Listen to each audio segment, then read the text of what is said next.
성경을 창세기 처음부터 요한계시록 끝까지 읽다 보면 우리는 성경의 세계관, 기독교적인 역사관이 가진 특징이 무엇인지 느끼게 됩니다. 그것은 이 세상은 영원히 지속되는 것이 아니라 끝과 종말이 있다. 하지만 예수의 부활처럼 역사의 끝, 세상의 종말은 완전한 끝이 아니라 새로운 시작이 된다. 그래서 우리는 성경의 마지막 책인 이 요한계시록을 읽을 때마다 역사의 종말과 하늘나라에 대해서 깊은 관심을 갖습니다. 그런데 이러한 생각이 틀린 것은 아니지만 우리가 요한계시록을 읽고 해석할 때마다 우리가 주의해야 할 것이 있습니다. 그것은 이 책이 죽음 이후의 문제만이 아니라 당시 초대교회가 처해 있던 현실, 그 현실적인 문제에 어떻게 대처하고 그것을 어떻게 해결해야 하는가, 바로 이것을 위해서 이 책을 기록했다는 사실입니다. 당시 로마 제국에 살던 초대교회 그리스도인들이 박해와 고난의 현실 속에서 어떤 믿음과 소망을 가지고 살아야 하는지, 로마 제국이라는 그 잔인하고 막강한 그 힘을 어떻게 그리스도인들은 바라봐야 하는지, 교회는 그 속에서 어떻게 대처하고 극복해야 하는지, 여기에 집중하고 있는 것이 바로 요한계시록이라고 할 수 있습니다. 오늘 우리가 읽은 본문을 보면 이 하나님께서 요한에게 거룩한 도성 예루살렘을 보여주십니다. 천사는 거룩한 도성 새 예루살렘에 있는 하나님과 어린 양의 보좌, 그리고 그곳에서 흘러내리는 수정같이 빛나는 생명수의 강을 보여주고 있습니다. 그 강 옆에는 12종류의 열매를 맺는 생명나무가 서 있고, 도성 안에는 어린 양의 보좌가 있고, 하나님의 종들이 예배할 때는 햇빛이 필요 없을 정도로 밝은 빛이 그 가운데 넘쳐난다고 말씀합니다. 이러한 초현실적인 환상의 이미지 때문인지 우리는 여기에 등장하는 거룩한 도성 새 예루살렘이 우리가 살고 있는 이 세상이 아니라 종말 이후에 펼쳐질 하늘나라라고 그렇게 생각합니다.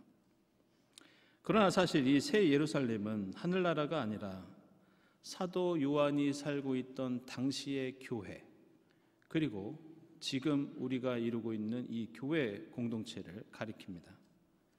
요한계시록에 나오는 보석과 아름다운 예루살렘 성은 교회 공동체가 이 땅에서 추구해야 하고 또 앞으로 이루어질 교회의 영광과 거룩함을 상징합니다. 그래서 요한계시록 21장 전체 내용을 보면 교회는 보석과 같은 존귀한 존재이며 찬란하고 아름다운 광채를 통해 축복받은 공동체라고 상징적으로 말씀합니다. 22장에서는 비록 교회가 박해를 당하고 있지만 그것을 예수와 함께 이겨내면서 믿음을 지킬 때 오늘 본문에 나오는 것처럼 에덴 동산과 같이 풍성한 생명을 누릴 수 있다고 약속해 주십니다.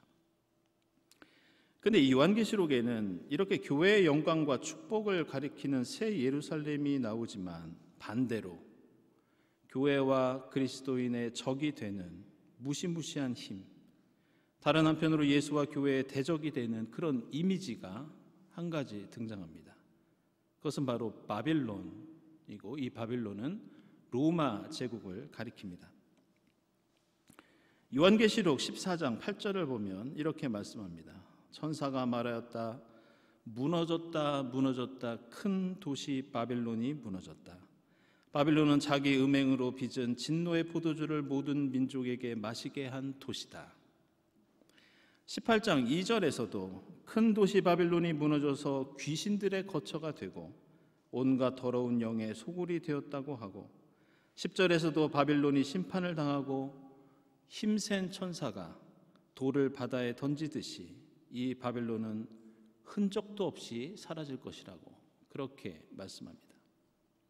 이처럼 요한계시록은 교회는 새 예루살렘처럼 보석처럼 빛나고 풍성한 생명으로 이어지지만 바빌론 로마 제국은 그것이 아무리 크고 강하더라도 더럽고 음란하여 하나님의 진노를 불러오며 결국 흔적도 없이 파멸에 이를 것이라고 말씀합니다. 따라서 오늘 우리가 읽은 요한계시록 말씀은 로마 제국의 엄청난 박해 속에서 고난당하던 교회 공동체를 향해 로마 제국을 바빌론으로 예루살렘을 교회로 비유하면서 이 세상은 바로 이 두 세력이 서로 갈등하고 다투고 대결하고 비록 지금 교회는 핍박받고 있지만 결국 교회가 승리하고 영광과 축복을 받을 것이다. 이것을 약속하는 말씀입니다. 이러한 오늘 요한계시록 말씀이 가지고 있는 특징은 우리가 함께 읽은 요한복음서와 사도행전에서도 그대로 등장합니다. 오늘 요한복음서 본문은 잘 알려진 베드자다 연못, 다른 말로 하면 베데스다 연못에 관한 말씀입니다. 예루살렘의 양의 문 옆을 보면 이 연못과 함께 5개의 주랑, 5개의 기둥이 서 있었다고 나옵니다. 그런데 여기에 앞을 보지 못하는 사람들과 제대로 걷지 못하는 사람들, 수많은 환자들이 누워 있었습니다. 이 환자들은 모두 연못에 물이 움직이기를 기다리고 있었는데 주님의 천사가 때때로 내려와 물을 휘저어 놓을 때 맨 먼저 들어가서 그 물을 만지면 병이 치료될 수 있다고 믿었기 때문이었습니다. 그런데 그곳에는 무려 38년이나 병을 앓고 있던 환자가 있었고 예수께서 누워있는 그를 보시고 일어나서 내 자리를 걷어서 걸어가라고 명령하시자 그 환자는 자기 발로 일어나 떠났다고 그렇게 말씀합니다.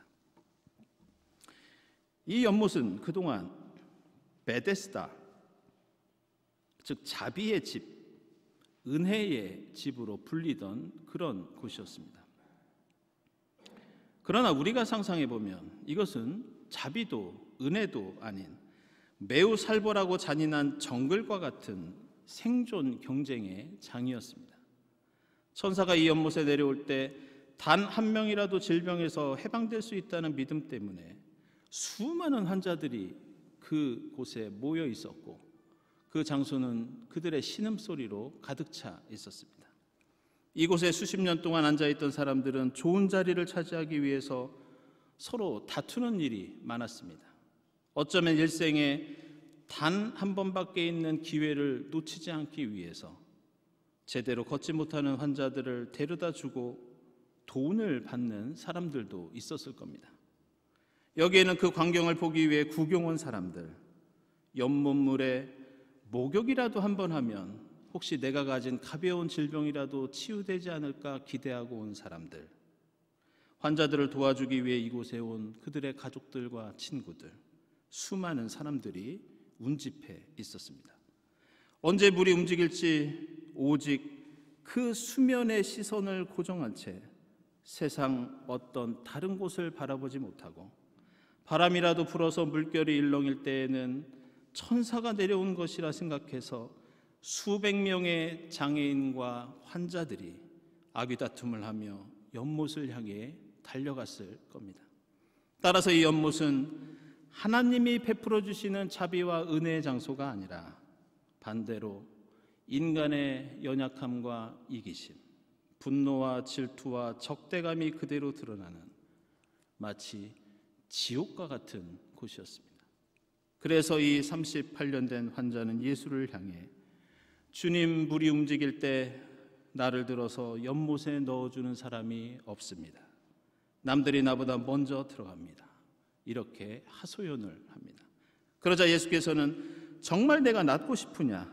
그렇다면 이곳은 결코 너가 치유되지 못하고 해방되지 못하는 곳이다. 저 연못이 아니라 경쟁이 아니라 다툼이 아니라 나 예수 그리스도가 주는 그 힘을 의지하여 일어서서 떠나라고 명령하십니다.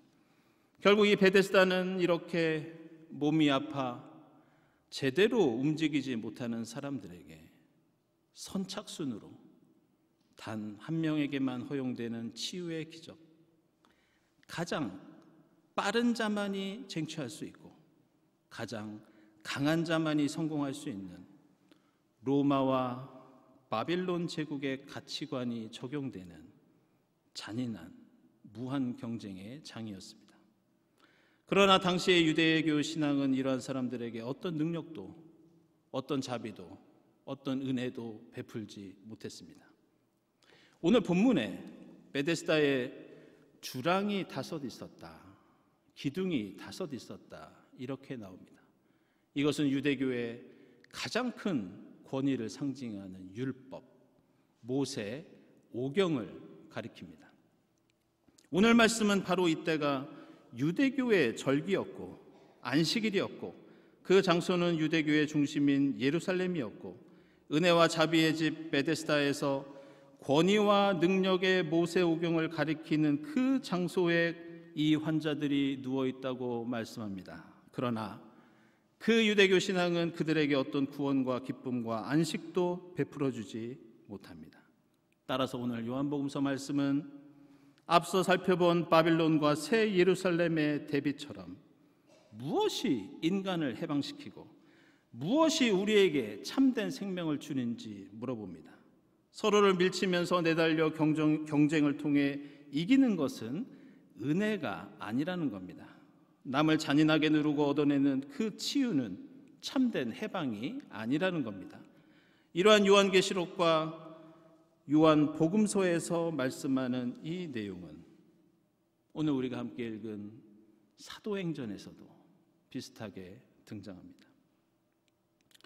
오늘 말씀을 보면 예수의 부활의 복음을 전하던 사도 바울이 성령의 인도하심에 따라 비두니아로 들어가려고 했으나 성령께서 허락하지 않으십니다. 다시 바울은 환상을 보고 마케도니아 지방으로 가서 빌립보에서 복음을 선포하고 루디아는 세례를 받고 그리스도인이 되는 그런 사건이 일어납니다. 엄밀히 말하면 초대교회에서 예수의 복음이 이 로마 제국 전역에 급속도로 확산될 수 있었던 것은 사도들의 노력도 있지만 로마 제국의 발달된 교통망이 엄청나게 중요한 역할을 했습니다. 그래서 대부분의 교회 사가들이 로마 제국 전역에 걸쳐 있던 이 도로를 통해 상인들과 군인들과 여행객들이 그들의 입소문을 통해 복음을 전하면서 도시마다 지역마다 이 복음이 퍼져나갈 수 있다고 그렇게 주장합니다. 이 도로와 교통수단은 로마 제국을 유지하고 발달시키는 근본적인 기반 시설이었습니다. 이 교통망은 가장 많은 사람과 가장 많은 물자를 가장 빠르고 효율적으로 로마 제국 곳곳에 가게 함으로써 착취와 억압을 통해 발전하는 로마 제국의 이상을 떠받치는 인프라였습니다. 그런데 오늘 사도행전 본문을 보면 사도 바울이 이 첨단 기술의 도로망을 통해 복음을 전할 때 그 기준은 합리적이고 효율적인 경로가 아니었습니다. 어디를 통해 얼마나 빨리 얼마나 많은 사람을 만나느냐, 얼마나 중요한 도시를 먼저 가느냐가 아니라 성령이 가라 하시면 가고 성령이 가지 말라고 하시면 가지 않는, 한마디로 세상의 기준으로 보면 비합리적이고 비효율적인 방식이었습니다. 따라서 오늘 새 본문의 말씀은 예수의 십자가와 부활을 믿고 따르는 우리 그리스도인을 향하여 도전적인 질문을 던집니다. 바빌론과 새 예루살렘 사이에서, 베데스다의 연못과 우리 앞에 서 계신 예수 사이에서, 그리고 로마의 발달된 시스템과 성령의 인도 사이에서 과연 우리는 어떤 힘을 의지하고 어디를 향해서 어떤 방법으로 이 땅을 살아가야 하는지 오늘 말씀들은 우리에게 물어보고 있습니다. 우리가 사는 세상은 바빌론처럼 강한 것, 베데스다 연못처럼 가장 빠른 것, 로마 제국처럼 효율적인 것이 우리를 행복하게 하고 우리를 생명과 행복으로 이끈다고 주장합니다. 그러나 오늘 말씀은 그리스도인과 교회 공동체의 생존 방식과 존재의 이유는 이러한 세상의 풍조에 대한 대안적인 가치와 기준을 따르는 것이라고 말씀합니다. 그렇다면 그러한 삶의 방식이 무엇인가? 그것은 바로 예수의 부활 사건에 담긴 방식, 바로 오늘 설교 제목인 능동적인 수동, 바로 이것입니다. 복음서에는 예수께서 부활하셨다는 내용과 말씀이 여러 군데 등장합니다. 그런데 마태, 마가, 누가, 요한 모든 복음서들이 이러한 예수의 부활 사건을 묘사하는데 모두 함께 가지고 있는 공통된 특징이 하나 있습니다. 그것은 예수는 결코 예수 스스로 부활한 것이 아니라는 겁니다. 신약 성경에서 부활하다라는 말은 헬라어로 에게이로라고 하는데 복음서에서 예수의 부활 사건을 묘사하는 장면에서 이 단어는 모두 수동태로 사용됩니다. 다시 말해서 예수가 스스로 일어서는 부활이 아니라는 겁니다. 복음서의 부활은 예수가 하나님에 의해서 일으켜 세워지다, 이런 뜻입니다. 반대로 능동형을 사용할 때는 예수가 주어가 아니라 오직 하나님만 주어가 되십니다.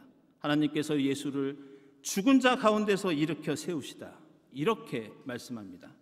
따라서 성경에서 부활의 신앙, 부활의 삶은 내가 결코 주인공이 아닙니다. 내가 그 부활의 행동과 역사와 기적의 주체가 아닙니다. 우리를 죽음에서 일으켜 세우시고 우리를 베데스다의 절망에서 일으켜 세우시고 우리를 로마 제국의 박해와 고난에서 일으켜 세우시는 분은 오직 단 한 분, 하나님 뿐입니다.